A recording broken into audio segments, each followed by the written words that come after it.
Bendito Padre del universo, le damos gracias por el privilegio que usted nos regala en esta hora. Al presentarnos delante de su presencia, Dios nuestro, gracias por el privilegio de abrir las Escrituras libremente en esta generación y poder estudiar, Señor, la verdad del cielo.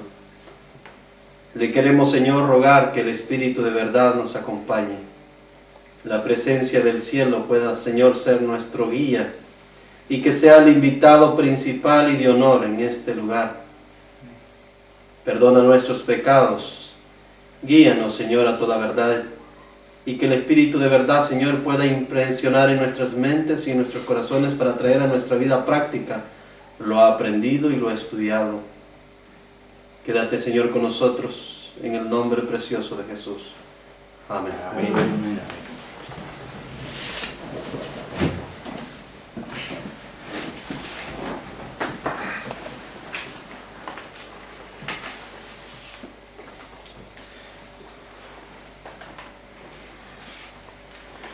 Muy bien, después de haber orado, vamos a ir al libro de Apocalipsis en el capítulo 12. Nuestro estudio de hoy va a estar concentrado en ese capítulo. Y vamos a ver la historia sucesiva de la iglesia desde su principio hasta su fin. Y las diferentes etapas que la iglesia de Dios ha pasado, sigue pasando y terminará pasando en el fin de la historia de este mundo. Y eso está descrito muy concisa, detalladamente, en el capítulo 12 del libro de Apocalipsis. Vamos a leer los 17 versículos que contienen este capítulo. Yo voy a leer en voz alta y ustedes pueden ir leyendo con su vista o con sus pensamientos. Dice el versículo 1: Y apareció en el cielo una gran señal, una mujer vestida del sol y la luna debajo de sus pies, y sobre su cabeza una corona de 2 estrellas. Y estando embarazada, clamaba con dolores de parto y angustia por dar a luz. Y fue vista otra señal en el cielo, y aquí un gran dragón bermejo que tenía 7 cabezas y 10 cuernos, y en sus cabezas 7 diademas, y su cola arrastraba la tercera parte de las estrellas del cielo y las arrojó sobre la tierra. Y el dragón se paró delante de la mujer que estaba para dar a luz, a fin de devorar a su hijo tan pronto como naciese. Y ella dio a luz un hijo varón, el cual había de regir todas las naciones con vara de hierro, y su hijo fue arrebatado para Dios y para su trono. La mujer huyó al desierto, donde tiene el lugar preparado por Dios, para que allí la sustentase 1260 días. Y hubo una gran batalla en el cielo. Miguel y sus ángeles luchaban contra el dragón, y luchaba el dragón y sus ángeles, pero no prevalecieron, ni se halló más lugar para ellos en el cielo. Y fue lanzado fuera aquel gran dragón, la serpiente antigua, llamada Diablo y Satanás, el cual engaña a todo el mundo, fue arrojado en tierra, y sus ángeles fueron arrojados con él. Y oí una gran voz en el cielo que decía: Ahora ha venido la salvación, el poder y el reino de nuestro Dios, y la potestad de su Cristo, porque el acusador de nuestros hermanos ha sido derribado, el cual los acusaba delante de nuestro Dios día y noche. Y ellos le han vencido por la sangre del Cordero y por la palabra de su testimonio, y no han amado sus vidas hasta la muerte. Por lo cual alegraos cielos y los que moráis en ellos. Ay de los moradores de la tierra y del mar, porque el diablo ha descendido a vosotros, teniendo gran ira, sabiendo que le queda poco tiempo.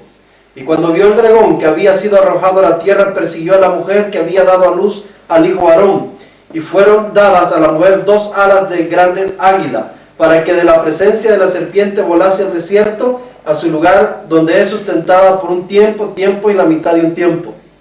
Y la serpiente echó de su boca tras la mujer agua como un río, a fin de que ésta fuese arrastrada por el río. Pero la tierra ayudó a la mujer, pues la tierra abrió su boca y sorbió el río que el dragón había echado de su boca. Entonces el dragón se enfureció contra la mujer, y se fue a hacer guerra contra el remanente de la simiente de ella, los cuales guardan los mandamientos de Dios y tienen el testimonio de Jesús.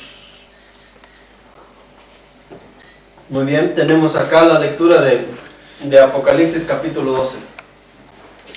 En Apocalipsis capítulo 12 se delinea a través de los tiempos, desde su inicio hasta su fin, la historia de nuestra iglesia en particular, es decir, de la iglesia de Dios en particular, desde sus inicios hasta su fin, en sus diferentes etapas que la iglesia tuvo que pasar. Y se describe a través de ciertos símbolos que están descritos en el capítulo 12 de acuerdo a lo que hemos leído. Encontramos acá en la escena de Apocalipsis 12 una mujer, y esta mujer tiene una particularidad. Está embarazada. El punto central de la historia de la iglesia es el nacimiento de ese niño, en la cual ella iba a tener, o decir, iba a dar a luz. Ese es el punto que marca tanto la parte final como la parte anterior de la historia de esa iglesia. Tendremos al niño como el punto central y tenemos ciertas peculiaridades que hemos visto. Una de estas singularidades de esta mujer, según lo que hemos leído, es que dice que está vestida del sol. Está revestida del sol, pero que también tiene bajo sus pies la luna. La luna, que es símbolo de la noche, mientras que el sol es símbolo del día. Es decir, marca dos tiempos diferentes que esta mujer tuvo que pasar, o su existencia por dos periodos diferentes a lo largo de la historia de este mundo. El periodo de la noche y el periodo del día. Eso es, tendremos que analizar por qué razón la iglesia pasa al periodo de noche y pasa al periodo de día. Y por el orden natural que nos dice, por cuanto se mencionan las dos luminarias, una que gobierna sobre el día y otra que gobierna sobre la noche, nos indica de que esta iglesia tuvo que haber iniciado con alguno de estos dos periodos. Y como el orden natural nos dice de que el día en realidad empieza con la parte de noche, la iglesia tuvo que haber empezado ¿con qué parte? Con la parte de la noche. Y tuvo que haber proseguido con la parte del día. Así de que básicamente lo que Apocalipsis 12 nos está mostrando son los dos periodos que la iglesia ha tenido que pasar, o las dos etapas que la iglesia ha tenido que pasar a lo largo de la historia, y dos diferentes fases también a la misma vez que la iglesia tuvo que cruzar, de acuerdo a lo que la inspiración nos está diciendo. También tiene otra peculiaridad, tiene una corona. La corona en las escrituras siempre ha sido usada como símbolo de autoridad.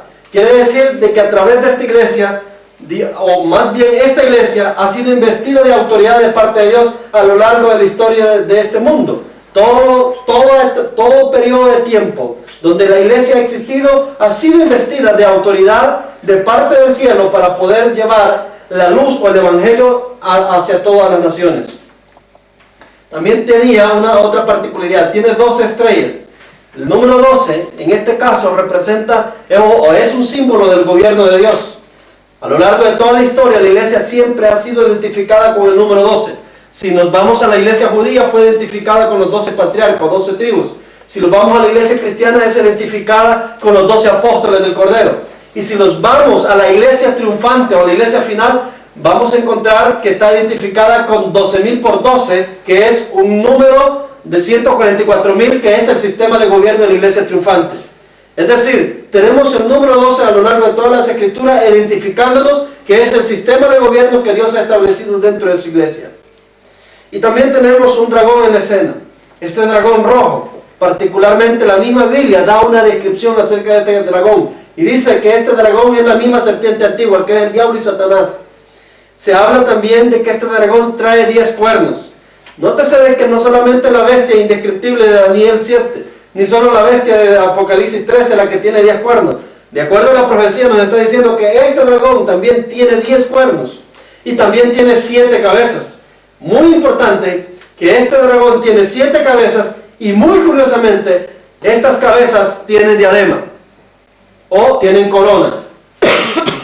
En el libro de Apocalipsis capítulo 13 dice de que quienes tienen la corona son los cuernos, pero en esta ocasión quien tiene la corona o las diademas son las cabezas.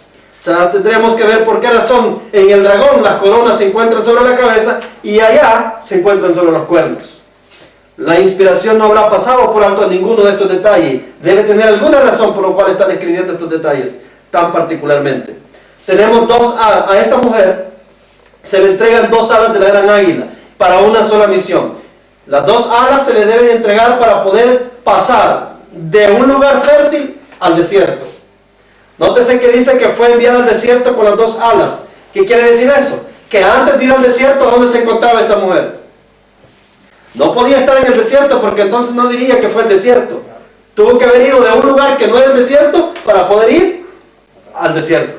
O sea, obviamente quiere decir de que la iglesia, cuando se le entregan las dos alas, o esta mujer cuando se le entregan las dos alas, debe de pasar de un lugar fértil, de una viña, hacia un lugar desértico y estéril, donde no había vida, y donde iba a ser necesario ser sustentada para que no pereciera durante su estadía en el desierto. Nótese, sustentada, no alimentada, que es muy diferente. Sustentar es una cosa y alimentar es otra cosa. Encontramos también de que el dragón, cuando es arrojado del cielo, trae sobre su cola las estrellas, es decir, es arrojado y trae estrellas a su cola, representando la expulsión de él y de los ángeles. Y la razón por la cual las trae en sus colas es un indicativo sencillamente porque los ángeles le siguieron por voluntad propia y no fueron forzados. Si hubiesen sido forzados, no los hubiese traído en la cola, sino más bien los hubiese traído de frente como un símbolo de que los iba a forzar para traerlos del cielo. El hecho que vienen atrás indica que ellos vinieron por su propia voluntad y le siguieron por su propio designio. Y también tenemos en el último suceso un acto providencial. El dragón, cambiando de táctica, hace lanzar sobre la mujer un gran río, es decir, agua como de un gran río, y un acto providencial. La tierra abre su boca y traga el río, y el dragón finalmente se llena de ira contra la mujer. Entonces tenemos todos estos elementos que tenemos que ir observando detenidamente para poder entender toda la historia de la iglesia y las diferentes etapas donde esta iglesia tendría que cruzar a lo largo de toda la historia.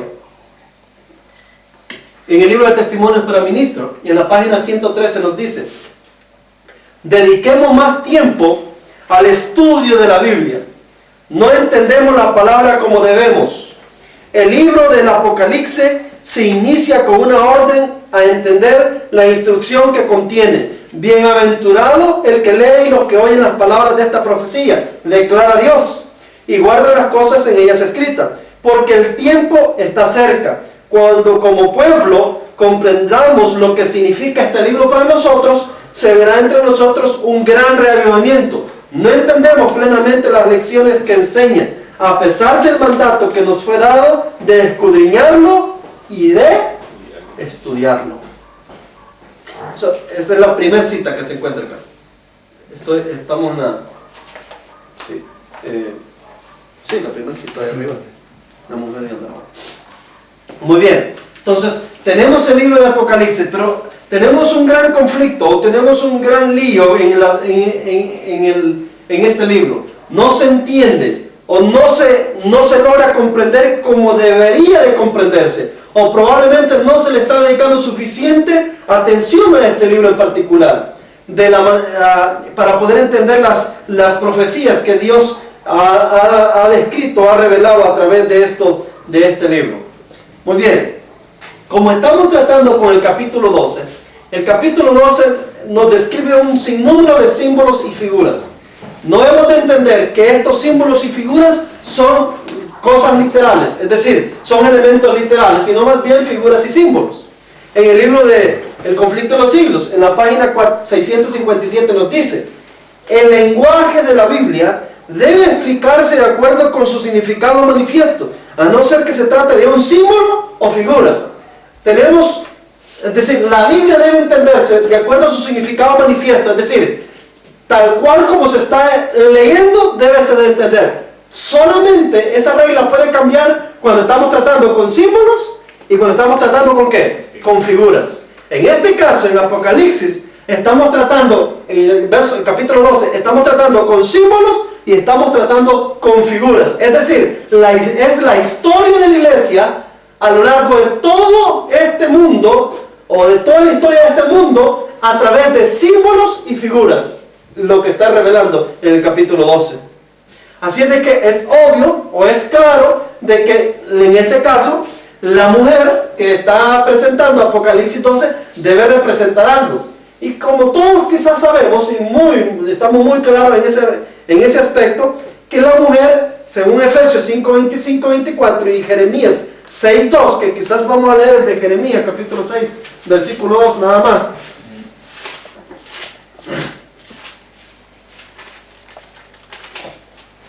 Dice: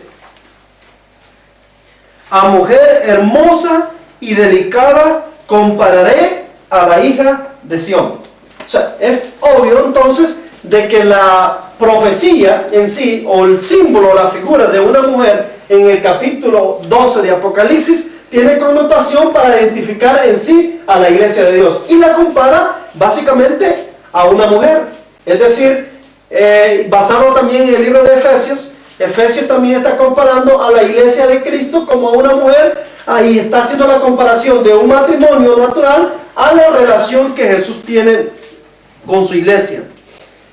En el libro del conflicto de los siglos también nos dice en la página 431, en el capítulo 17 de Apocalipsis, Babilonia está simbolizada por una mujer, figura que se emplea en la Biblia para representar una iglesia, siendo una mujer virtuosa, símbolo de una iglesia pura y de una mujer vil y de una iglesia o de una iglesia apóstata. Es decir, la mujer en las escrituras está representada enfáticamente por la iglesia o una iglesia. En el libro de Apocalipsis tenemos no solamente la descripción de dos mujeres, sino de muchas mujeres. Es decir, por ejemplo, tenemos la primera descripción del capítulo 12, identificando la iglesia de Dios, identificando la historia de la iglesia de Dios. Y por el otro lado, tenemos también a Apocalipsis 17, identificando a otra mujer, de la cual se le llama Babilonia. Pero miren lo interesante, tal como la Biblia nos revela en el capítulo 12, la mujer del capítulo 12 es la historia de toda la iglesia desde su principio hasta su fin. Pero en el capítulo 7 también está la historia de la iglesia de Satanás desde su inicio hasta su fin. Y muy claramente ambas mujeres parten casi del mismo periodo de existencia. Es decir, desde el mismo principio de la historia de este mundo, ambas están saliendo.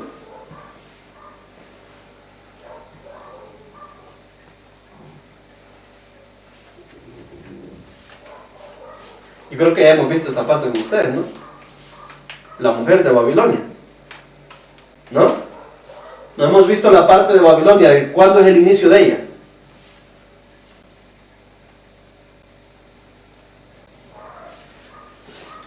Creo que sí, sí. ¿Mm?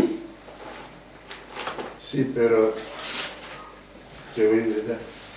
Es decir, en el capítulo 12 nos describe la historia de la iglesia, desde el principio, desde su existencia, en el Edén, para acá, hasta su fin.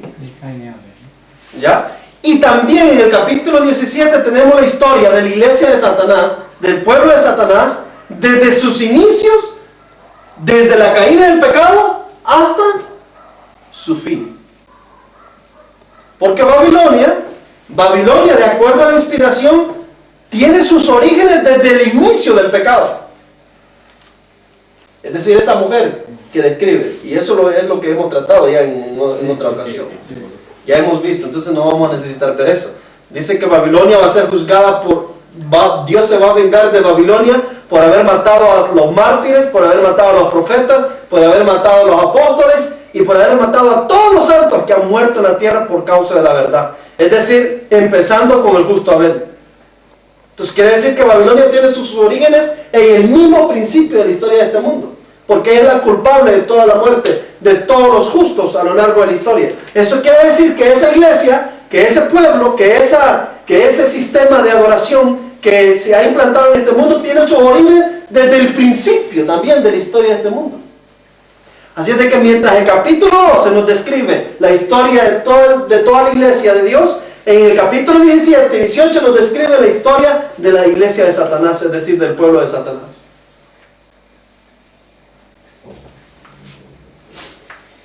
La escritura nos dice, de acuerdo a lo que hemos leído, de que la iglesia en particular, o esta mujer del capítulo 12, está vestida del sol. Quiere decir de que tiene un periodo, más bien identifica a la iglesia partiendo de un periodo en particular, es decir, teniendo un periodo en particular que es el periodo del día. En la parábola de Mateo, capítulo 20, hemos estudiado la parte del día de la parábola, ¿cierto? Cuando inicia el periodo de los judíos, que inicia básicamente el periodo del día. ¿Y se acuerdan ustedes por qué fue que identificamos de que ahí empezaba el periodo del día? Se empezó a escribir. Porque se empezó a escribir las escrituras. Las escrituras, que es la lámpara del planeta, así como el sol es la lámpara de este planeta. Perdón, las escrituras es la lámpara de la iglesia, así como el sol es la lámpara de este planeta. Nos indica que con el inicio de los primeros obreros, la luz empezó a resplandecer. ¿Qué quiere decir eso? Que la palabra escrita, la lámpara que Dios ha dejado para alumbrarnos en el camino de la vida cristiana como iglesia, inicia precisamente con la iglesia judía, es decir, con el pueblo de Israel saliendo de Egipto y trayendo a Moisés como el primer autor de las escrituras. La luz empieza a brillar, el sol empieza a iluminar a la iglesia. El hecho que diga que la iglesia está revestida del sol, es decir, indica que esta iglesia enfáticamente está marcando, o más bien está marcando un periodo de una iglesia organizada a partir del Éxodo para hacia adelante. Es decir, a partir del Éxodo hasta el final, la iglesia está revestida del sol. Indica que está en el periodo del día. No obstante, la iglesia ha existido también antes del periodo del día. Por eso es que también aparece la luna debajo de sus pies, indicando que también su existencia viene o data desde que la parte de la noche inició. ¿Cuál es la parte de la noche? Si la parte del día es cuando las escrituras vienen a la existencia, es obvio que la parte de la noche, y que debe ser la primera de parte del día de 24 horas, viene antes de la existencia de las escrituras. En el libro del conflicto de los siglos, en la página 7 nos dice, estoy en la página 3, aquí, conflicto de los siglos, página 7, dice: durante los 25 primeros siglos de la historia humana no hubo revelación escrita. Los que eran enseñados por Dios comunicaban sus conocimientos a otros, y estos conocimientos eran así legados de padres a hijos a través de varias generaciones. La redacción de la palabra escrita empezó en tiempos de Moisés. Los conocimientos inspirados fueron entonces compilados en un libro inspirado. Esa labor continuó durante el largo periodo de 16 siglos, desde Moisés, el historiador de la creación y el legislador, hasta Juan, el narrador de las verdades más sublimes del Evangelio. Debemos ser el pueblo que Dios planeó que fuéramos, absorbiendo los rayos divinos de luz del sol de justicia y difundiéndolos en medio de las tinieblas morales que cubren la tierra. En Patriarcas y Profetas, la página 70 dice: Adán había aprendido del Creador la historia de la creación. Él mismo había presenciado los acontecimientos de 9 siglos y comunicó su conocimiento a sus descendientes. Los antidiluvianos no tenían libros escritos, ni anales escritos, pero en su gran vigor mental y físico disponían de una memoria poderosa que les permitía comprender y retener lo que se les comunicaba, para transmitirlo después con toda precisión a sus descendientes. Entonces tenemos los dos periodos: el periodo cuando no hay una luz física, es decir, escrita, que ilumine el sendero de su pueblo, y tenemos un periodo donde solamente era comunicado de padres a hijos, es decir, por legados de sus padres a su descendencia, básicamente. Entonces, y Adán se encargó de hacer esa obra. Así de que de Moisés para atrás tenemos el periodo de ¿qué? El periodo de la noche. Pero aunque era de noche, siempre hubo luz suficiente para poder caminar en el sendero de este mundo. Es decir, la luna siempre brilló para poder enseñarnos el camino, para poder llegar hasta el amanecer, cuando ya finalmente llegara la luz del sol. Todo este periodo de tiempo transcurre desde la caída del hombre hasta el momento cuando Israel es liberado de Egipto y Dios finalmente entrega los primeros escritos a través de Moisés. Cuando Israel es sacado de Egipto y cuando Israel viene y va a ser liberado y es constituido en la tierra prometida, Dios lo constituye a través de 12 patriarcas, 12 hijos de Jacob. 12 tribus de Israel que más adelante iban a conformar la iglesia de Dios organizada en esta tierra.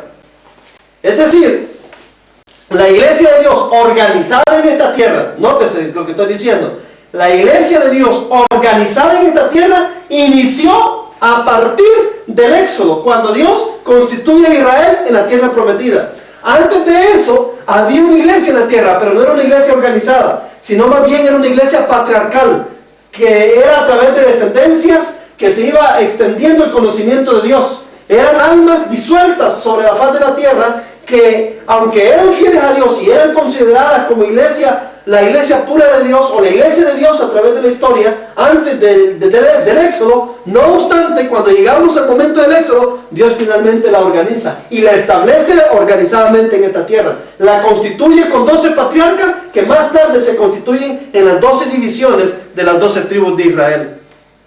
Entonces tenemos ahí a la iglesia organizada.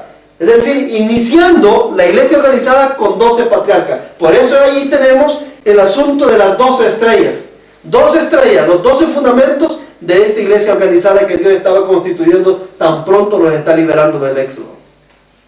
Ahora, ¿por qué razón estamos tomando a esta iglesia desde el principio? Es decir, porque muchos han interpretado de que la iglesia de Apocalipsis 12 es la iglesia cristiana nada más, y que no envuelve la iglesia anterior al cristianismo.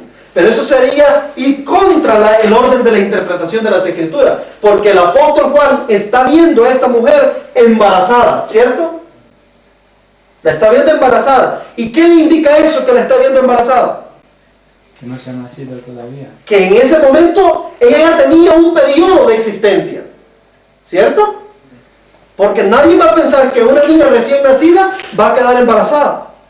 Obviamente, si Juan está viendo a esta mujer embarazada, eso indica que esta iglesia ya estaba en una edad madura, con la capacidad inclusive para poder salir embarazada, indicando que ya tenía una historia pasada que había recorrido desde el principio. ¿Entendemos el punto? Entonces, Juan está poniendo como punto central el embarazo de esta mujer y el dar a luz a este hijo varón que iba a ser arrebatado para el trono de Dios. Indicando que había una historia pasada que había transcurrido y una historia futura que iba a proseguir después de que ella diera a luz a ese pequeño. O sea, es obvio entonces que la profecía de Apocalipsis capítulo 12 nos está identificando tanto la iglesia del antiguo tiempo como la iglesia del nuevo tiempo. Es decir, de la nueva generación como de la antigua generación. De la antigua dispensación como de la dispensación cristiana también.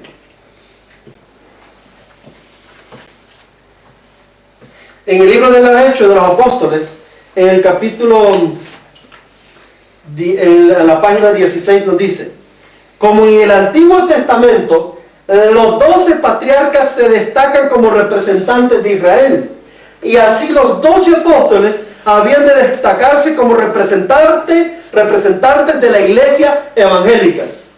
Tenemos el fundamento de los 12 patriarcas y el fundamento de los 12 apóstoles. Por eso es que encontramos que en Apocalipsis capítulo 4, cuando se está dando el juicio en el cielo, encontramos 24 ancianos. 12 ancianos representan la dispensación del Antiguo Testamento de los que van a ser juzgados, y 12 ancianos representan la dispensación del Nuevo Testamento que también tienen que pasar revista en ese juicio. Y tenemos un total de 24 ancianos. El jurado que se está dando o que está presente en el escenario del juicio que se está llevando en el cielo, representando las dos dispensaciones, tanto la iglesia del Antiguo Testamento como la iglesia del Nuevo Testamento para adelante.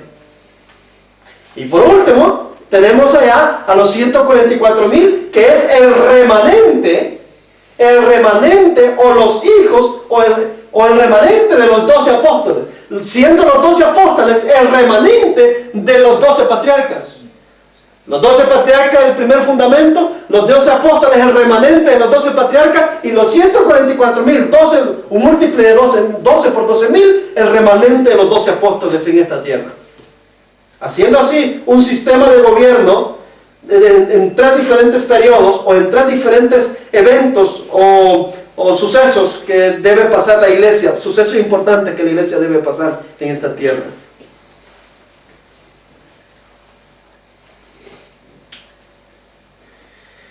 En el Apocalipsis capítulo 12, verso 2, leímos de que clamaba por dolores de parto.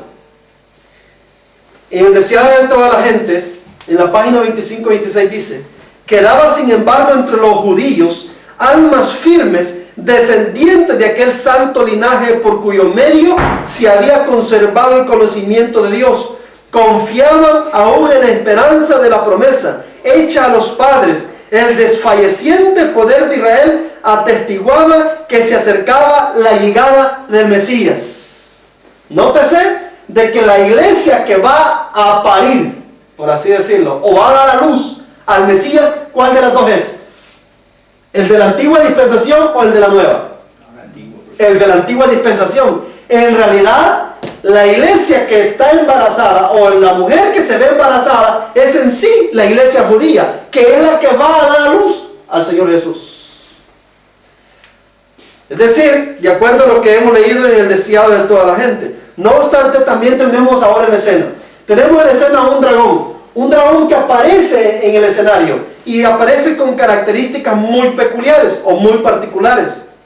La Biblia, al describir este dragón, dice que este dragón es la serpiente antigua, en el verso 9, que se llama Diablo y Satanás, el cual engaña a todo el mundo. Es decir, es el mismo enemigo de la mujer en el libro de Génesis, capítulo 3, versos 15. En Génesis 3:15 Dios dijo que pondré enemistad entre ti y la simiente de la mujer. Es decir, el mismo enemigo que se describe en Génesis 3:15 es el mismo enemigo que aparece aquí en el escenario de Apocalipsis capítulo 12.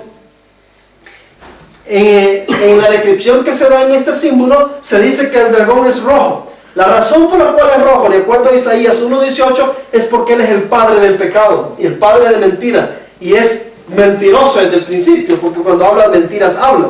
Cuando habla mentira, decía habla, porque él es mentiroso desde el principio. Él es padre de la mentira. Dice en Juan capítulo 8, verso 44, vosotros, le dice Jesús a los judíos, es decir, a esta iglesia que va a dar a luz, que ha dado a luz al Hijo: vosotros sois de vuestro padre el diablo, y los deseos de vuestro padre queréis hacer. Él ha sido homicida desde el principio, y no ha permanecido en la verdad, porque no hay verdad en él. Cuando habla mentira, de suyo habla, porque es mentiroso y padre de la mentira. Eso se lo está diciendo Jesús a sus mismos paisanos, a su misma gente, a los mismos judíos. Es decir, a aquellos que se mofaban y que se decían que eran hijos de Abraham, que eran hijos del padre de Abraham, del Padre de Dios. Es decir, que no tenían necesidad de nada. De esos mismos Jesús les dice: en realidad ustedes no son hijos de Abraham, ustedes son hijos de Satanás. Porque él es homicida desde el principio. Y ustedes son homicidas también porque me quieren matar a mí. En contexto de eso es que les está diciendo eso. Han matado a los profetas también. Han matado a los profetas y han hecho cuanto han querido.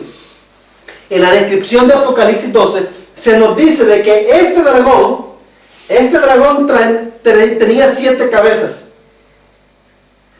Ya hemos visto en el pasado lo que representan las cabezas. ¿Qué representan las cabezas?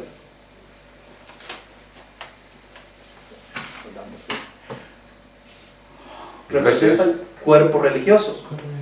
De acuerdo a Apocalipsis 17:9 dice que las 7 cabezas son 7 montes. Y de acuerdo a Miqueas dice que montes equivale a la casa de Dios o al pueblo de Dios. Y obviamente habla de otros montes también que deben ser otros montes religiosos, así como el monte de Dios es un pueblo religioso también. Quiere decir de que si este dragón estaba o tenía 7 cabezas, y considerando que el número 7, ¿qué representa? Perfección. Representa algo completo. Quiere decir de que el dragón tenía bajo su dominio a los cuerpos religiosos completamente. Podemos decir de que uno de esos cuerpos religiosos, una de esas cabezas de ese dragón, era Israel, que era un cuerpo religioso, un pueblo religioso. ¿Ah? No, claro que sí. Si el mismo Jesús les está diciendo: ustedes son hijos de vuestro padre el diablo. Es decir, ¿a dónde se encontraba la identidad de ellos? en el dragón. Ustedes son hijos de vuestro padre el diablo, porque los deseos de vuestro padre queréis hacer. Es decir, este pueblo judío era uno de esos 7 cabezas que traía que componía la religión que ese dragón tenía. Es decir, era un dominio absoluto que Satanás había tomado sobre todas las religiones de ese momento.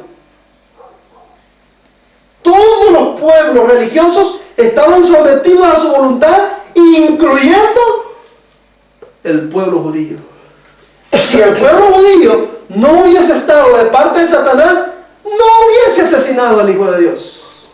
Ni los niños que mataron cuando... Ni hubiesen asesinado a los niños en el principio.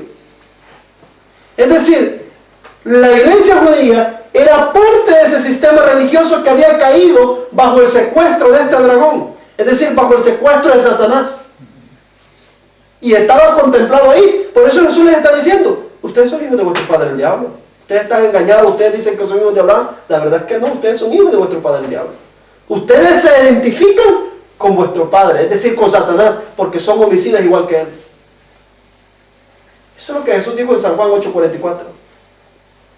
Entonces quiere decir de que uno de esas cabezas, o parte de esas cabezas, de esas 7 cabezas que representan todos los sistemas religiosos, entre ellos estaba el pueblo judío. En el deseado de toda la gente, en la página 27 dice: el pueblo a quien Dios había llamado para ser columna y base de la verdad, habían llegado a ser representantes de Satanás. ¿Cómo dice? El pueblo a quien Dios había llamado para ser columna y base de la verdad, había llegado a ser representante de Satanás, hacia la obra que éste deseaba que hacía, la obra que éste deseaba que hiciese, y seguía una conducta que representaba falsamente el carácter de Dios, y le hacía considerar por el mundo como un tirano. Es decir, ¿Y quiénes son los 6? no, eran parte de esas 7. Sí. El número 7 representa algo completo. Quiere decir que todo el sistema religioso estaba bajo las manos de Satanás. De todo tiempo. De todo ese tiempo, de toda esa época. Todos los cuerpos religiosos. No desde esta época. De la historia del mundo. Sí. Ha estado sometida siempre a la voluntad de Satanás a lo largo de la historia. Siempre ha habido momentos cuando Dios ha tratado de liberar y ha desligar a su pueblo.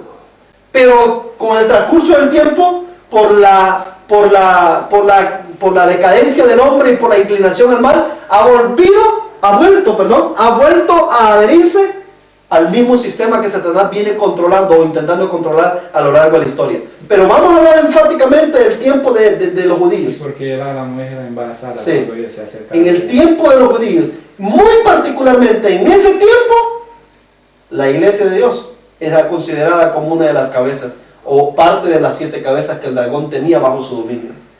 Eso es lo que está diciendo la inspiración. Nos está diciendo de que ellos habían llegado a ser representantes de Satanás. ¿Usted cree que era fácil que se levantara un mensajero para decirle a los judíos: ustedes son representantes de Satanás, son hijos del diablo, y en realidad en lugar de ser hijos de Dios? ¿Cómo cree que se iban a sentir los judíos, que muy particularmente se habían sentido como hijos de Abraham e hijos de Dios a lo largo de la historia? Pero ahora venía alguien y les decía: no, ustedes en realidad son parte de las cabezas que Satanás tiene bajo su dominio. Pero no todo el pueblo. No, excluyendo obviamente a los remanentes. Recordemos que ha habido un remanente desligado en todos los tiempos y que ha sido objeto de persecución, burla y de oprobio a lo largo de toda la historia. Y este remanente es el que está significado o representado por esta mujer pura. Pero la iglesia organizada, que es la que estamos tratando, esa iglesia organizada que ha sido fundada en el Éxodo a través de 12 cimientos, 12 patriarcas, había caído, esa iglesia visible había caído en las garras de Satanás. Y aún los seguidores de Cristo habían sido embobados por toda esa falsa sofisma o ese falso engaño que Satanás había puesto en ese tiempo. Si no es que Cristo los desliga, ellos hubiesen permanecido en ignorancia y en engaño. ¿Entendemos? Entonces, Nótese de que esto sale a colación porque ahora hemos estudiado también de que la bestia de Apocalipsis capítulo 13, en esa bestia hay 7 cabezas. Y esas 7 cabezas, que es todo el sistema religioso, entre esas también se encuentra ¿qué cosa? ¿Qué pueblo? No quiero decir. Pero se encuentra el pueblo bendito. Por esto han dicho de no pueblo judeo, porque no cabe después todo de era cristiana, son 7 grandes religiones. Ajá. Y por esto han pensado de solo esto de aquí, de ya. era cristiana. Sí. Entonces, pero vemos de que la bestia como leopardo también tiene 7 cabezas. Y estas 7 cabezas todas tienen un nombre de blasfemia. Es decir, todo el cristianismo, todo el sistema cristiano, también ha caído bajo la misma garra. En este caso de una bestia. O sea, entre la iglesia judía, que se encontraba entre las 7 cabezas del dragón, y la iglesia cristiana, que se encuentra entre las 7 cabezas de una bestia, ¿cuál estaría en peor condición? Ninguna. Las dos en realidad están con el mismo fin.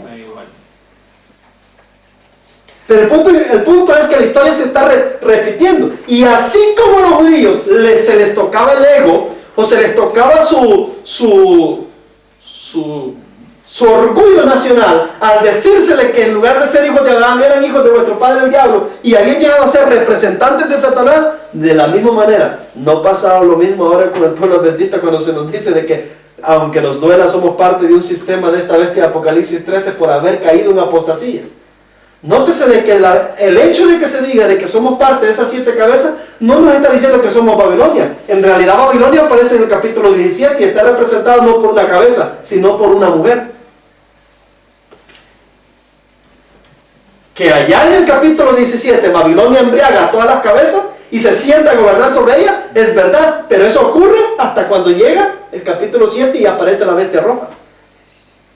El capítulo 17, perdón. Y aparece la bestia roja. O sea, no confundir los términos. Pero el punto es de que esto no es nuevo, esto ha pasado en la historia, sigue pasando y seguirá transcurriendo a lo largo de la historia hasta que finalmente Dios le ponga fin a esto, que vamos a ver cómo es que le pone fin a todo esto. Y finalmente desliga o descentraliza de una vez por todas a su iglesia y la saca de ese sistema donde ha sido metida por causa de las decisiones humanas.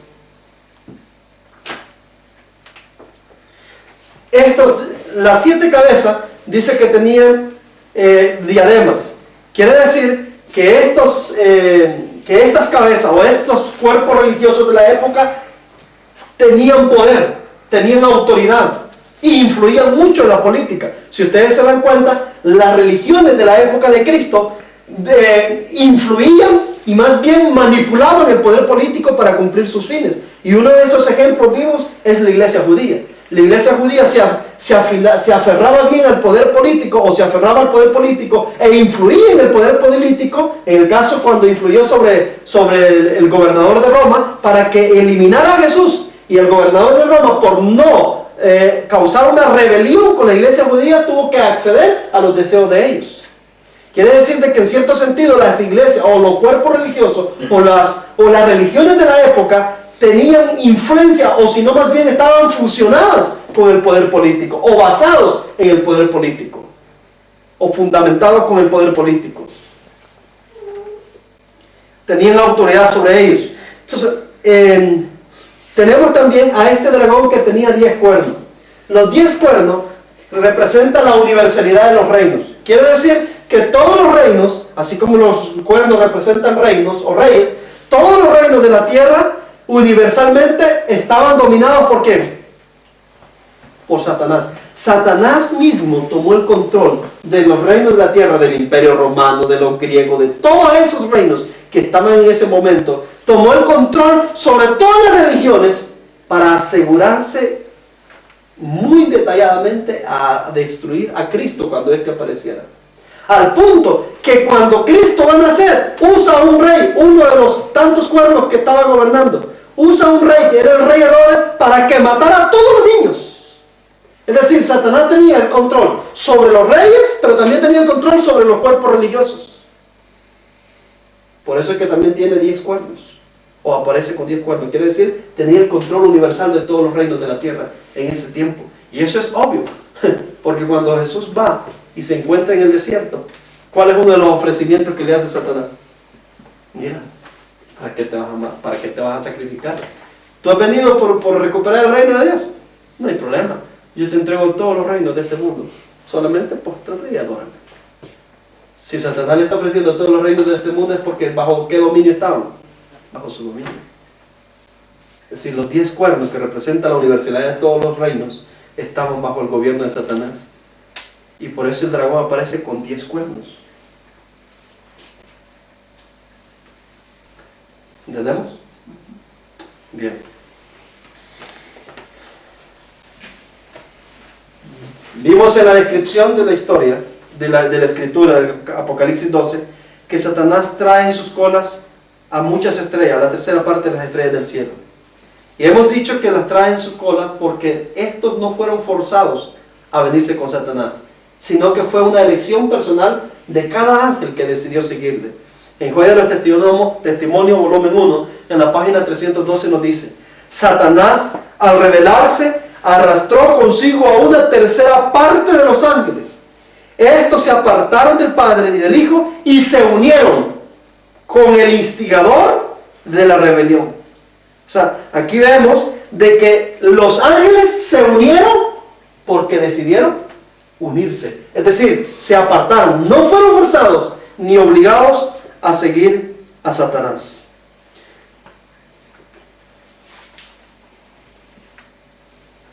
Entonces encontramos ahora en la escena, en el versículo 4 también, de que esta mujer iba a dar a luz. Ya llegamos a qué periodo?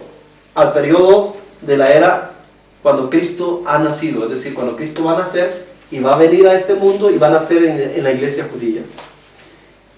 Ya hemos visto en la historia sagrada de que tan pronto Jesús nace, hay un decreto que se da de parte de Herodes, ¿para qué? Para matar a Jesús. En el conflicto de los siglos, página 91 dice en el capítulo 12 del Apocalipsis, con el dragón que trató de destruir a Cristo cuando nació. En dicho capítulo vemos que el dragón es Satanás, fue él quien indujo a Herodes a procurar la muerte del Salvador. Y ojo, miren lo interesante. Ustedes saben que cuando Adán iba a caer en pecado, Satanás tuvo una consulta con sus ángeles. Han leído esa historia, me imagino, ¿no? Está en Patriarcas y Profetas y en Historia de la Redención. En los primeros capítulos, ahí encuentran la historia.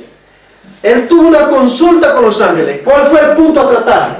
Satanás estaba planeando hacer caer al hombre, es decir, hacer caer a Adán y a Eva. Y entonces planeó o hizo un plan con ellos.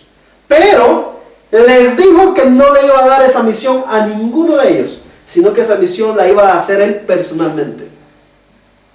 La inspiración nos dice de que Satanás, al celebrar esta reunión, dio un argumento de por qué razón él iba a hacer ese trabajo y no le iba a permitir a ningún ángel hacerlo. Él no le confió o no confiaba en que los ángeles pudieran tener la capacidad de llevar a perfección el plan que él tenía al hacer caer al hombre y a la mujer en pecado. Así de que solamente él podía asegurarse de que eso se iba a concretar. En Historia de la Redención, la página 28 nos dice parte de esa historia. Satanás celebró una reunión de consulta con sus ángeles malignos. No todos estaban listos para unirse con el fin de llevar a cabo ese arriesgado y terrible plan. Les dijo que no confiaría a ninguno de ellos la realización de esa tarea, porque creía que solo él tenía suficiente sabiduría como para realizar una empresa tan importante. Quería que consideraran el asunto mientras él los dejaba con el fin de estar solo para madurar sus planes. Trató de convencerlo de que esa era su única y su última esperanza. Si Satanás no permite que ningún ángel hiciera caer a Adán y Eva, estas criaturas que recientemente habían sido creadas por Dios, usted se imaginará quién es el que estuvo haciendo el trabajo para hacer caer a Cristo. Él mismo. Fue él mismo en persona. Si queremos ubicar a Satanás en el tiempo de Cristo, ¿a dónde se encontraba en todo el planeta? Solamente bastaba ir a Israel y buscar a Cristo. Que ahí, sin duda alguna, Satanás iba a andar rondeando en persona. Fue él mismo, es decir, este dragón rojo, la serpiente antigua, personalmente, quien se concentró en hacer caer a Cristo vez tras vez. Lo quiso eliminar desde pequeño, desde tiernito, no lo consigue, y después sigue un proceso instigándolo, haciéndolo caer por este lado, por el otro lado, es decir, instigando a los escribas, a los fariseos, a los mismos judíos, usándolos a diestra y siniestra, día y noche, para tratar de derrumbar a Cristo, hasta que finalmente lo logra matar en la cruz. Satanás. 3 años y medio, o 33 años y medio, anduvo metiendo sus narices en ese lugar para tratar de derrumbar al Hijo de Dios. Pero la inspiración nos dijo que el Hijo varón nació y fue arrebatado para Dios y para su trono. Y así es de que fue llevado al cielo. En el Hecho de los Apóstoles, página 26, nos dice: mientras los discípulos estaban mirando arriba para recibir la última vislumbre de su Señor que ascendía, Él fue recibido en las gozosas filas de los ángeles celestiales. Y entonces, cuando esto ocurre, Satanás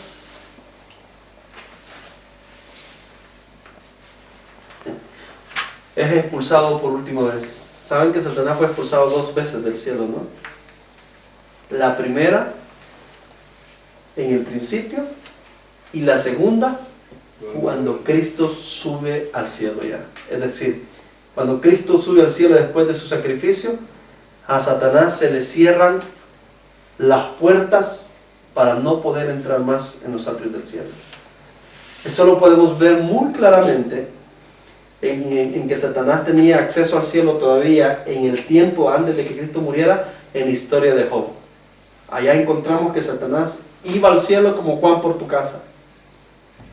Es decir, cuando Satanás hace caer a Adán y a Eva, antes de hacerlos caer, él no podía acceder ya al cielo. Había sido expulsado. Pero cuando Satanás hace caer a Adán y a Eva y les arrebata la escritura de este planeta bajo un engaño, Dios le permite por cierto tiempo representar al planeta. Y iba a representar al planeta solamente para acusar a los seres humanos, para que Dios exterminara y destruyera este mundo y nos perdiéramos para siempre. Esa era la única. Por eso que Apocalipsis 12, 7 y 9 dice que la única, allá en el cielo, una gran alegría cuando es expulsado por segunda vez, porque dice que ha sido lanzado fuera el acusador de nuestros hermanos, que los acusaba día y noche. Entonces, eso es lo único que Satanás subía a hacer: acusar allá en el cielo a sus hermanos.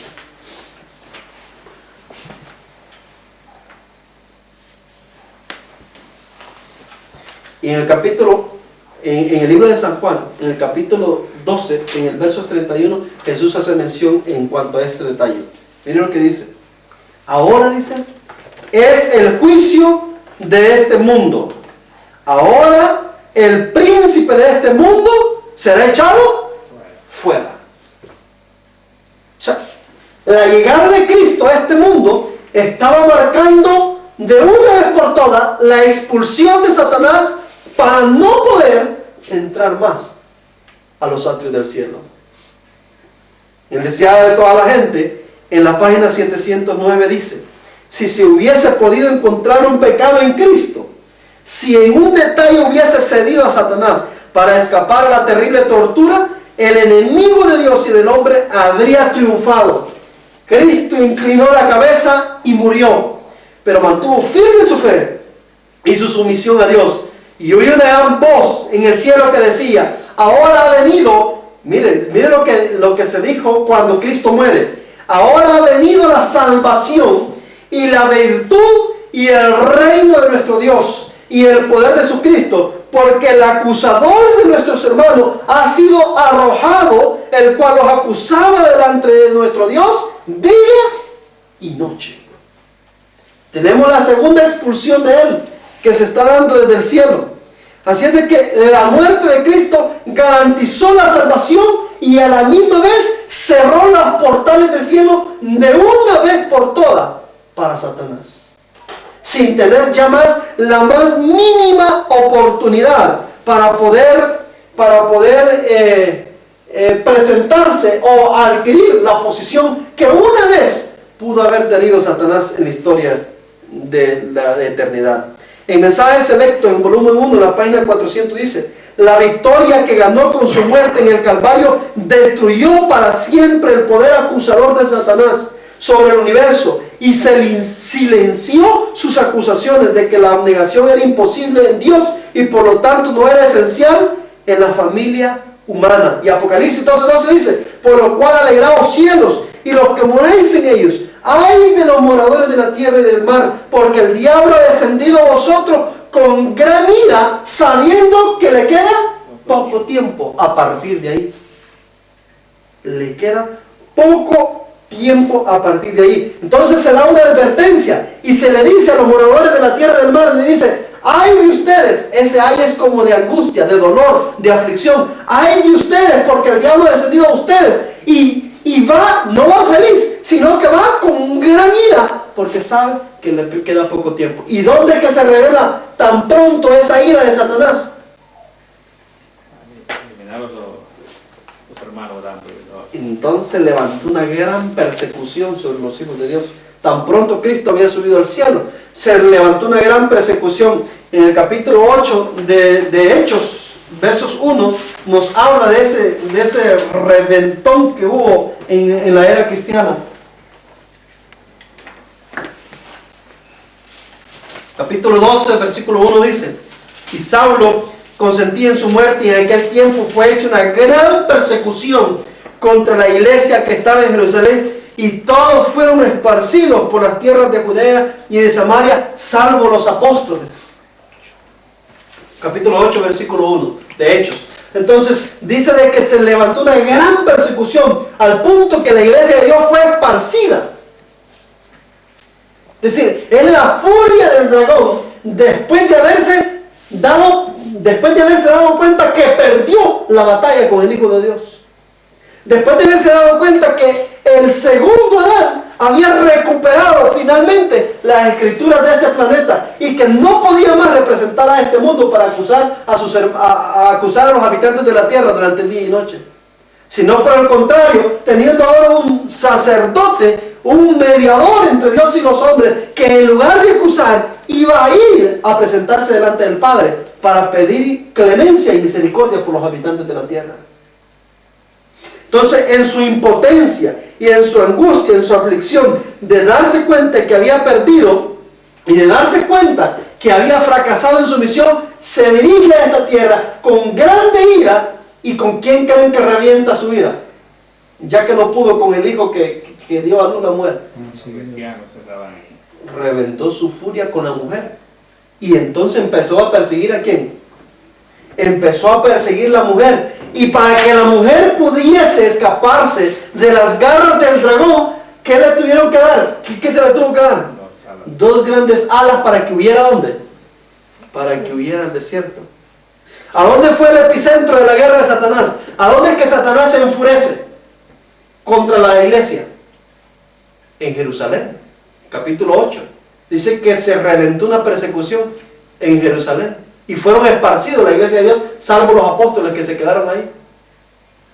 Quiere decir de que la iglesia tuvo que ser esparcida a partir de ahí. Y en lugar de mantenerse en Jerusalén, con el transcurso del tiempo, la iglesia tuvo que avanzar o tuvo que salir hacia las tierras gentiles, que figurativamente en la escritura representan el desierto.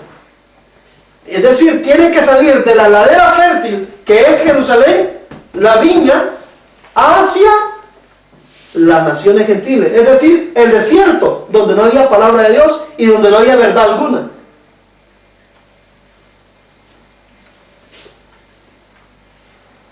en el conflicto de los siglos, en la página 45, nos dice: miles de cristianos eran encarcelados y muertos, pero otros los reemplazaban, y los que sufrían el martirio por su fe quedaban asegurados para Cristo y tenidos por Él como conquistadores. Habían peleado la buena batalla y recibían la corona de gloria cuando Cristo viniese. Los padecimientos unían a los cristianos unos con otros y con su Redentor. El ejemplo que daban en vida y su testimonio al morir eran una constante atestación de la verdad, y donde menos se esperaba, los súbditos de Satanás abandonaban su servicio y se alistaban bajo el estandarte de Cristo.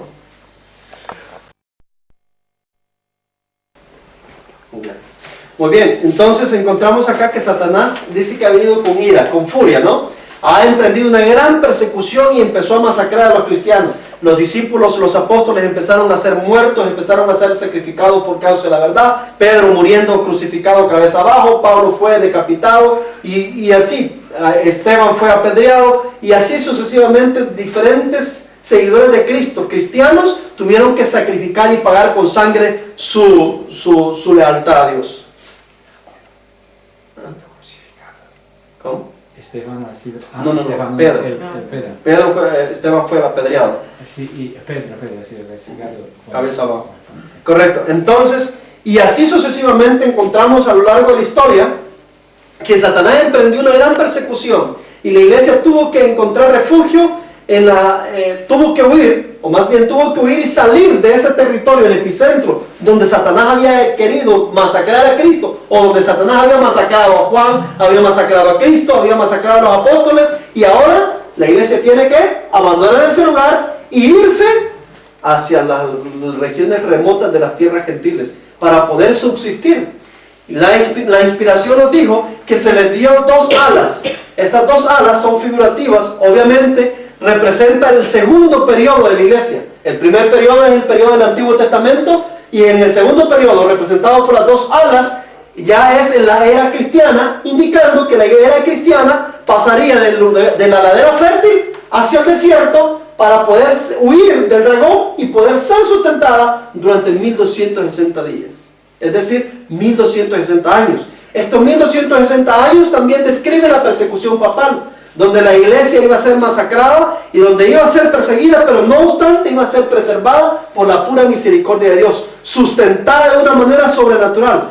Cuando hablamos de sustentar y alimentar, son dos cosas diferentes, porque alimentar es el acto de comer una comida y quedar sustento, es decir, totalmente alimentado. Pero sustentar es el acto de estar en un lugar donde no hay comida y donde solamente voy a comerme una cerecita, porque es lo único que hay, para poder no morir nada más. Es decir, sustentar nada más mi estómago para no fallecer.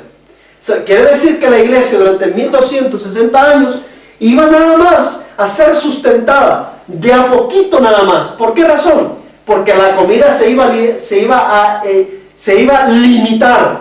Durante su estadía en el desierto, la misma palabra desierto nos lleva a llegar a la conclusión que es un lugar estéril y que es un lugar donde no había ¿qué cosa? Donde no había comida, a diferencia de la viña donde había salido. Si encontramos entonces la viña, o por lo contrario de la viña, vamos a encontrar que ahí sí Dios había alimentado espiritualmente a la iglesia durante muchos siglos de años. Había mandado profeta tras profeta, pergamino tras pergamino, había mandado a Moisés y Dios había hablado de mil maneras. Quizás fue uno de los mejores tiempos donde Dios mandó tantas verdades al pueblo y tantos mensajes de amonestación que en realidad la iglesia tuvo alimento suficiente para poder subsistir en ese periodo de tiempo. No obstante, ahora estamos pasando a un periodo de lipidia, a un periodo donde no había alimento y donde lo que había sido mandado como alimento en realidad fue prohibido para no alimentarse. Durante 1260 años se le prohibió a la iglesia tener acceso al manjar celestial que Dios había mandado durante estaba en la ladera fértil la iglesia. Entonces, 1260 años la iglesia iba a pasar en esa premura y iba a ser sujeto de persecución y de aflicción, es decir, dentro del mismo dentro del desierto. Pero ahora Satanás, al darse cuenta que en la opresión, la persecución y las aflicciones con la iglesia, en lugar de ayudar a su obra malévola de masacrarla y de exterminarla de sobre la faz de la tierra, más bien estaba alborotando más y haciendo que mucha más gente se viniera a unir a esta iglesia de Dios y a convertirse en seguidores de Dios, tuvo que hacer un cambio. Vio que no le funcionó mucho la persecución. En el libro del conflicto de los siglos, en la página 46 dice: en vista de esto, Satanás se propuso oponerse con más éxito al gobierno de Dios, implantando su bandera en la iglesia cristiana. Si podía engañar a los discípulos de Cristo e inducirlos a ofender a Dios, decaería su resistencia, su fuerza y su estabilidad, y ellos mismos vendrían a ser como presa fácil. El gran adversario se esforzó entonces por obtener con artificio lo que no consiguiera por la violencia. Cesó la persecución y la reemplazaron las peligrosas seducciones de la prosperidad temporal y del honor mundano. Los idólatras fueron inducidos a aceptar parte de la fe cristiana, al par que rechazaban otras verdades esenciales. ¿Qué hace Satanás ahora? No, el asunto es que me está llevando mucha gente. Entonces tenemos que cambiar de táctica. Ese dragón enfurecido o furioso que desciende ahora con la intención de masacrar, cambia de táctica. Y después de que les quitaba la vida a los cristianos, le empezó a quitar la vida a los paganos porque no se hacían cristianos. Mientras cuando él venía furiosamente, obligó a los cristianos a paganizarse, o quiso obligar a los cristianos a abandonar el cristianismo, después cuando él cambia de táctica, obliga a los paganos a que se hagan cristianos. Se cambia de táctica y deja de perseguir a los cristianos. El poder que una vez tenían los paganos, ahora se lo dan los cristianos, y ahora obliga a estos paganos a que se sometan a los cristianos. Y entonces una gran cantidad de paganos empezó a ¿qué? Empezó a entrar a la iglesia. Y el problema es que estos paganos entraron ¿por qué? Por miedo. Por miedo. Entraron por miedo a la iglesia, y más adelante de esta fusión o de esta amalgamación que hizo Satanás, trae como resultado, se forma como resultado el catolicismo, siendo gobernado por una entidad, por un hombre que representaba la entidad religiosa, que era el papado. Y durante 1260 años, este hombre iba a obligar a los paganos a que se hicieran católicos, cristianos. Cristianos paganizados, obviamente. Paganos cristianos, no. Cristianos paganizados porque no eran cristianos en realidad. Es decir, cristianos genuinos. Así es de que hizo una fusión ahí, para que los paganos se sintieran un poco cómodos, agarran los dioses paganos y los pone camufladamente por identidades cristianas. Así es de que a Semiramis le pone María, a José le pone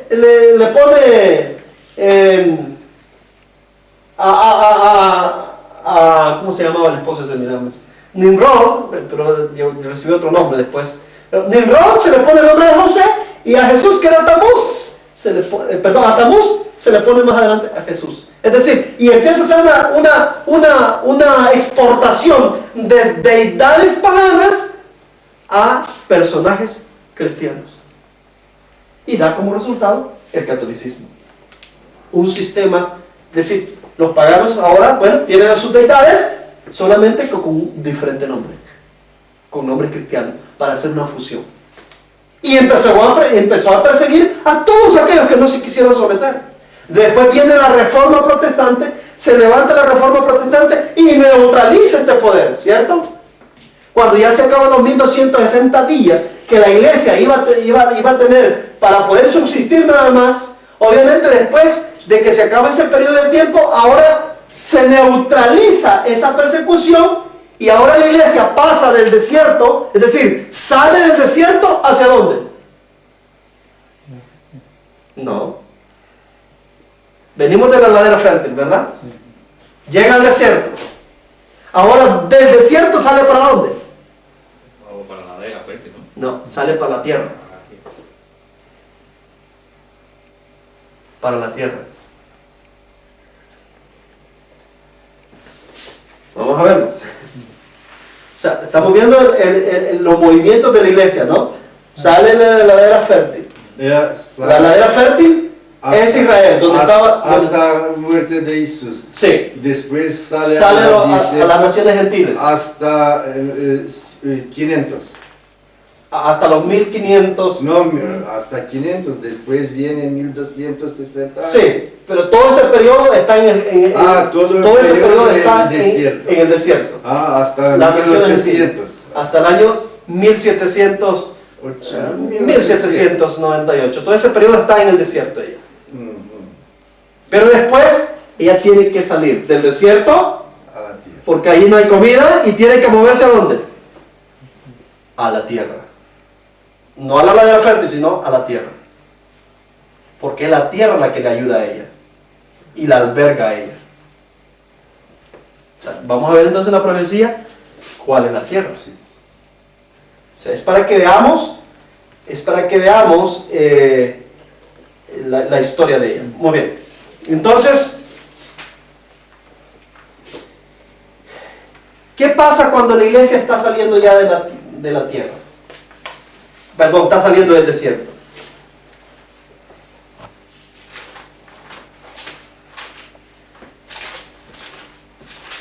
En el capítulo 12. Un río de agua, ¿no? Dice, verso 14, y fueron dadas a la mujer 2 alas de grande águila, para que de la presencia de la serpiente volase al desierto a su lugar, donde es sustentada por tiempo y la mitad de un tiempo, su estadía en el desierto. En ese mismo periodo, que es el segundo periodo de la iglesia, porque el primero es el Antiguo Testamento y el Nuevo, el segundo es la era cristiana, la iglesia entonces dice, la serpiente hinchó en su boca. Después que ella ha terminado su estadía, después de que ella ha terminado su estadía en el desierto, dice, ella debe de salir a la tierra, es decir, debe trasladarse a la tierra.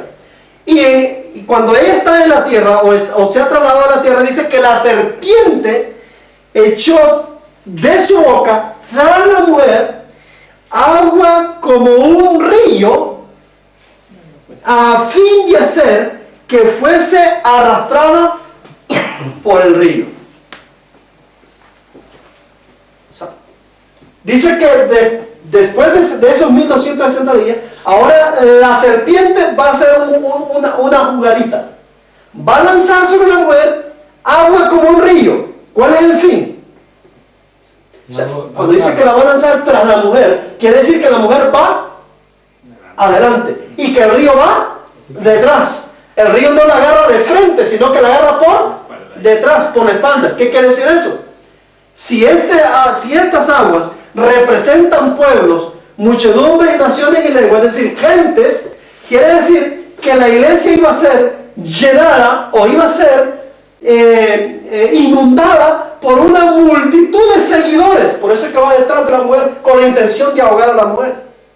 Con una multitud de seguidores con el único fin de exterminar a la mujer bajo ese método. Es decir, no bajo el método anterior. Pero dice que no lo podía llegar al agua porque la tierra... Entonces, dice la inspiración entonces nos dice de que la tierra ayuda a la mujer. ¿Cómo la ayuda? Abriendo su boca y tragando el agua. Quiere decir que mientras la mujer se encuentra en la tierra, porque obviamente si es la tierra la que ayuda a la mujer está ahí en la tierra. Mientras la mujer se encuentra en la tierra, un acto providencial de Dios debe de ocurrir, tan milagroso como nunca ha ocurrido excepto en el Éxodo, para poder impedir que la iglesia que viene huyendo en el transcurso de todo el desierto y que ha llegado ahora a la tierra, finalmente sea exterminada por Satanás a través de este río que le ha lanzado detrás de ella.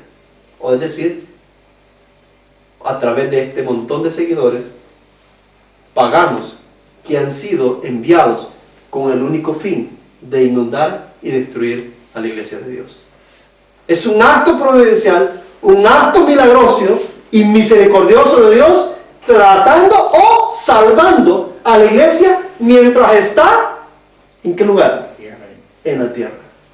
En las Escrituras, ya hemos visto ese estudio, la tierra representa el continente americano.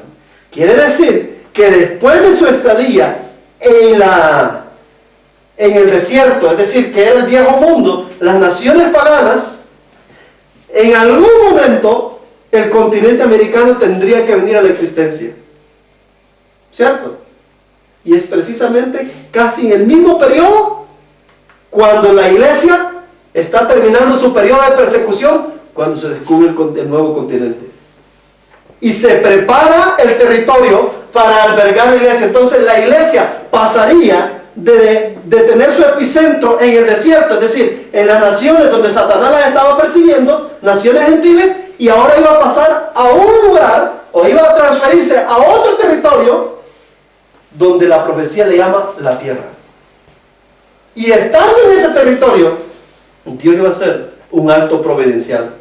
Y pone como ejemplo el punto de que la tierra abre su boca y traga el río. ¿Cómo? Este acto es un acto figurativo. Solamente un momento en la historia ha ocurrido que la tierra ha abierto la boca y solamente la abrió para una cosa. Yo creo que han leído esa historia ustedes. En el tiempo del Éxodo, Israel venía huyendo de Faraón. ¿Sí? Venían huyendo de Faraón. Habían sido librados de Egipto de un largo periodo de esclavitud. Así como la iglesia, después de que es perseguida por el dragón, después de un largo periodo de esclavitud por el papado, ya cuando se han logrado librar de él, todavía hay problemas. Es decir, así como el Éxodo tuvo problemas, a pesar de que se habían librado ya de Faraón, ahora el problema es interno. Dentro de ellos hay ¿qué cosa? Hay gente rebelde. Hay gente rebelde que no comparte la visión de Dios y que no está trabajando en favor de Dios, sino más bien en favor del enemigo, tratando de hacer de que la iglesia vuelva ¿a dónde? A Egipto. Entonces, ante eso, viene Dios y cuestionando la autoridad de Moisés. Ante eso, viene Dios y le dice a Moisés, viene Moisés y le dice a Dios, bueno, para probar si en realidad Dios es el que me ha conducido hasta acá, o el que ha hecho esto, todo esto, a través de mí hasta acá, que ocurra algo nuevo, algo que nunca ha ocurrido. Y apártense de los revoltosos. Algo como que la tierra abra su boca y se los trague. ¿Y qué ocurrió en el momento? Dice que en el instante la tierra abrió su boca y se tragó a los rebeldes. Entonces, ¿de qué es figura la apertura de la boca de la tierra? Es figura de la destrucción de los inconversos y revoltosos que están dentro del Israel, que están yendo rumbo a la tierra prometida. Y que debe de ocurrir después de que han sido liberados de la opresión egipcia. Así como en el antitipo, quiere decir de que la iglesia, después de que ha sido liberada de la opresión del egipcio, de Egipto antitípico, es decir, del papado, cuando los tuvo prisioneros durante 1260 años y bajo una severa persecución, en algún momento después, cuando ya la iglesia se encuentra en la tierra, en el territorio del nuevo mundo, un acto providencial de Dios, un acto misericordioso de Dios debe de ocurrir para exterminar a los rebeldes de entre su medio y finalmente cumplir el propósito y que la iglesia no vuelva al mismo punto de donde la han querido llevar los revoltosos. No sé si entendieron. Sí, entendido, pero no sé qué va ahora. Va, muy bien. Tenemos quiere decir que tenemos, así como en el Éxodo, tenemos dentro de nuestro pueblo una cantidad de gente que no ha sido llamada por Dios. Tenemos dentro de nuestro pueblo una cantidad de gente que ha sido traída por Satanás dentro de la iglesia adventista del séptimo día. Es más, es increíble que en realidad el más interesado en la actualidad de meter gente dentro del pueblo adventista es Satanás y no Cristo. Porque el interés de Satanás es ahogar la iglesia con ese río de multitudes de paganos. Su interés es inundarla de paganismo, porque él sabe que si la iglesia se inunda de paganismo y se vuelve tan pagana como los paganos, Dios no le da de otra que exterminarla. El testimonio para ministro en la página 46 dice: hay dos influencias opositoras que se ejercen continuamente sobre los miembros de la iglesia. Una influencia trabaja para la purificación de la iglesia y la otra para la corrupción del pueblo de Dios. Tenemos dos pueblos: los revoltosos, es decir, los que van contra Dios, los que van combatiendo el propósito de Dios, y tenemos los otros, unos trabajando para Dios y otros trabajando para Satanás, unos traídos por Cristo y otros traídos por Satanás.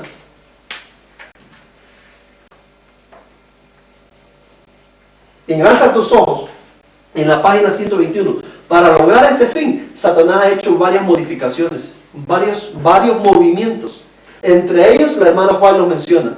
Dice: los miembros que están bajo el compromiso solemne de formar caracteres diferentes en todo aspecto de los caracteres de los mundanos, si no se produce un cambio en ellos antes de su unión con la iglesia, existe el peligro de que, aunque se hayan unido a ella, sean semejantes a los mundanos. Satanás triunfa cuando ve la levadura del mundo trabajando en la iglesia para destrucción de su pureza y santidad. Ahora podemos entender por qué la iglesia está en este talle, en esta condición.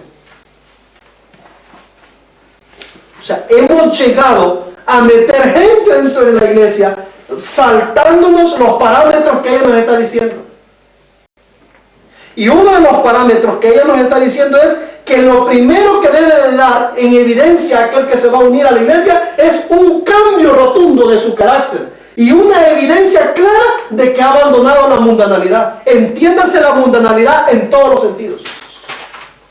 Antes de llegarse a unir a la iglesia, si esto no ocurre, lo que están metiendo es un mundano para que paganice a la iglesia. Y es precisamente lo que ha ocurrido. Se ha llegado a proclamar la teología de que porque yo digo acepto a Cristo, pues ya me bautizan. Porque ya digo acepto el sábado, acepto la ley de Dios, me bautizan sin dar evidencia de que estoy caminando de acuerdo a lo que yo estoy diciendo con mis labios que acepto. Entonces lo que hemos hecho, o lo que se ha hecho, o lo que Satanás ha logrado con eso es meter paganos. Dice la hermana Juárez, Obreros Evangélicos, página 383. Dios preferiría que hubiesen 6 personas cabalmente convertidas a la verdad antes que 60 que lo profesasen y no fuesen verdaderamente convertidas. Es que Dios no está interesado en un número de cantidades. Dios no está interesado en que usted o yo metamos gente a que se bauticen en cantidad a la iglesia sin dar evidencia que nos hemos convertido a Dios. La Review Herald dice en el 21 de mayo de 1901, la hermana White dice ahí: se está obrando apresuradamente al añadir nombres a la lista de la iglesia. Serios defectos de caracteres son evidentes en algunos que se unen a la iglesia. Aquellos que les da entrada dicen: primero los admitimos como miembros de la iglesia y luego los reformamos. Mas esto es un error. La primera obra que debe ser hecha es la de la reforma. No se les permite unirse al pueblo de Dios como miembros de la iglesia hasta tanto muestren evidencias convincentes que el Espíritu de Dios está obrando en sus corazones. Hay muchos cuyos nombres están registrados en los libros de la iglesia que no son cristianos. Se está cometiendo un gran error. Satanás ha hecho unas modificaciones muy inteligentes y súbitas le ha hecho creer al adventista que con solo que lo bautice y acepte el bautismo, ahí está todo. Y que ahí él se va a reformar. Pero ¿cómo se va a reformar? Si el proceso de cambio debe ser primero, antes de unirse con el pueblo. Debe dar evidencia que reúne los requisitos para ser parte de ese pueblo. Un individuo que intenta entrar a un país no va a dar evidencia que es apto para estar en ese país hasta después que haya entrado, sino más bien antes para dejarlo entrar. Pero Satanás nos ha jugado la inversa. Y entonces, ¿qué es lo que ha hecho Satanás al hacer eso? Meter una cantidad de gente que pagana.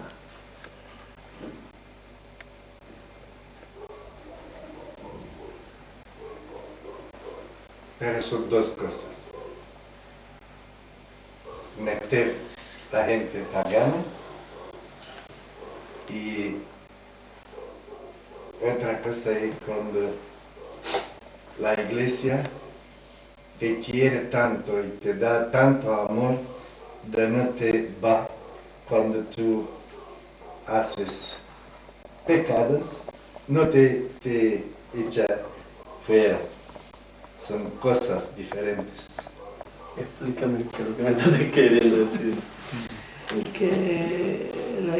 Que aunque haga, es la primera cosa, eso de lo que dijiste, que mete gente que tiene aún pecados, pero también hay gente dentro de la iglesia que en algún momento de su vida peca.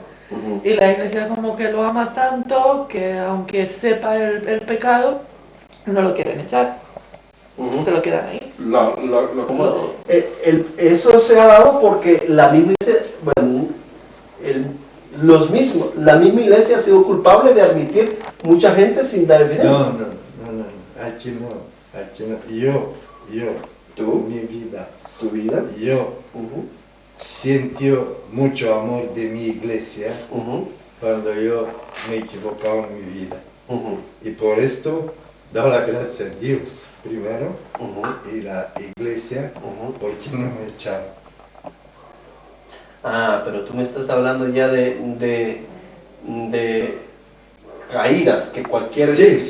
No, pero aquí no estamos hablando de caídas o debilidades que como humanos podemos llegar a caer, sino de individuos que están siendo aceptados. Pues no, han dicho primera con vez, son cosas diferentes. Correcto, es diferente, con inclinaciones paganas, Sí. sin dar evidencia de cambio. Es decir, hay cambios básicos y evidentes que deben ser revelados o manifestados al momento de unirte a la iglesia.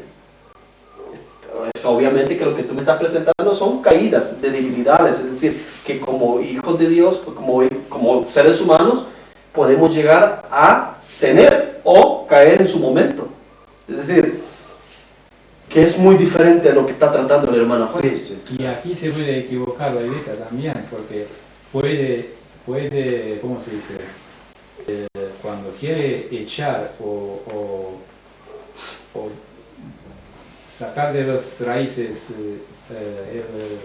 la cizaña, puede Arrancar el trigo también y echarlo. Correcto. Creo que Dios está obrando en ese sentido también. Sí. Así es de que Testimonio 5, página 75 dice: de todas maneras, no perdemos la esperanza. Estamos propensos a pensar que donde no hay fieles ministros, no pueden haber verdaderos cristianos. Pero eso no es el caso. Dios ha prometido que donde los pastores no son fieles, Él mismo se hará cargo del rebaño. Dios nunca hizo que el rebaño dependiera totalmente del instrumento humano. Pero los días de la purificación de la iglesia se aproximan velozmente. ¿Cómo es que se va a hacer cargo Él de este asunto? Purificándola. Haciendo el trabajo difícil que a Él no le gusta hacer, pero que tiene que hacerlo por los errores que se han cometido. Dios se propone, Dios mismo se ha propuesto tener un pueblo puro y ¿qué? Leal.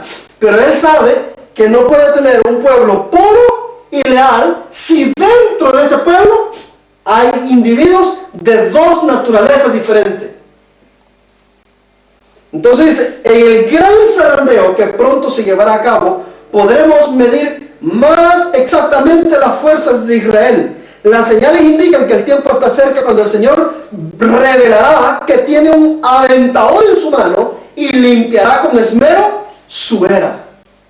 O sea, nótese que dice la inspiración de que Dios va a provocar o va a hacer que este pueblo sea zarandeado, y con un aventador va a tener que quitar toda la paja, toda la suciedad que por malas decisiones o instigación de Satanás se ha permitido que entren dentro de ella. Por esta misma obra que Satanás ha hecho de introducir gente no reformada, no convertida, sino más bien solamente convencida de una doctrina, pero no traída a la vida personal para hacer cambios dignos de arrepentimientos, por esta actitud, por esa obra, es que la iglesia ha caído en un estado deplorable a la vista de Dios. Y es por eso que la iglesia debe entrar en un proceso depuratorio. Es por eso que un acto providencial de Dios, un acto sobrenatural de Dios debe venir a la escena. Un acto tan sobrenatural como que la tierra abra su boca y trague a los impíos. Es decir, trague ese río que va tras la mujer. Un acto sobrenatural donde Dios personalmente tiene que intervenir y poder hacer una obra de purificación entre las filas de este pueblo. Que es lo que hemos hablado de Ezequiel capítulo 9. Es un acto providencial de Dios que debe de ocurrir mientras la iglesia se encuentra ¿en qué territorio? En la tierra. Que la iglesia se encuentra su epicentro de la obra en la tierra. Ya no en el desierto, ni en la ladera fértil, sino en la tierra. ¿Para qué razón Dios necesita hacer esa purificación cuando ella está en tierra? ¿Por qué razón Dios necesita exterminar, eliminar ese montón de seguidores paganos que Satanás ha tirado detrás de ella para que la inunden y la ahoguen? Porque es necesario que después de la tierra la iglesia regrese ¿a dónde? Regrese a la ladera fértil, a la viña.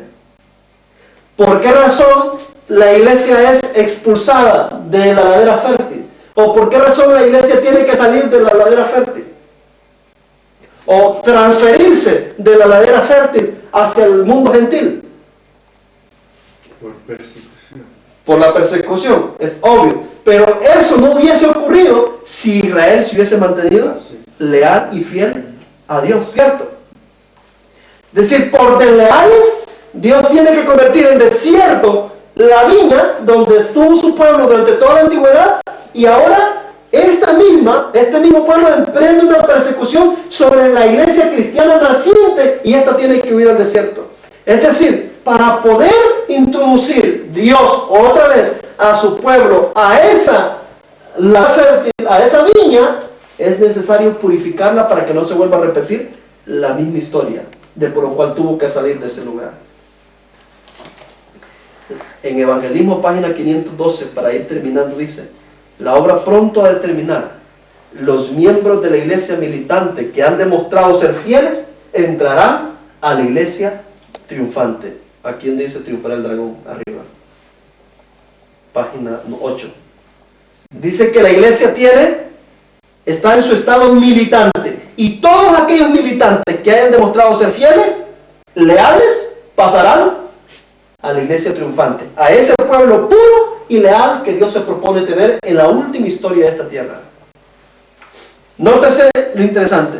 Entonces, después que Satanás ha hecho eso y Dios interviene de una manera sobrenatural y extrae el río, es decir, elimina el río para que no destruya a esa iglesia que ha sido revestida del sol de justicia, entonces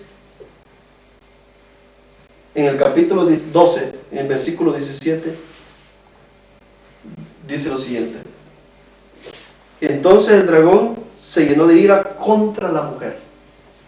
Después de que el río ha sido absorbido, después de que los paganos que estaban dentro de ella han sido quitados por un acto sobrenatural de Dios, que eso es la purificación que Dios va a hacer sobre su pueblo, estando la iglesia en tierra, entonces, dejando como resultado a 144,000, entonces el dragón dice que se va a irar ¿contra quién?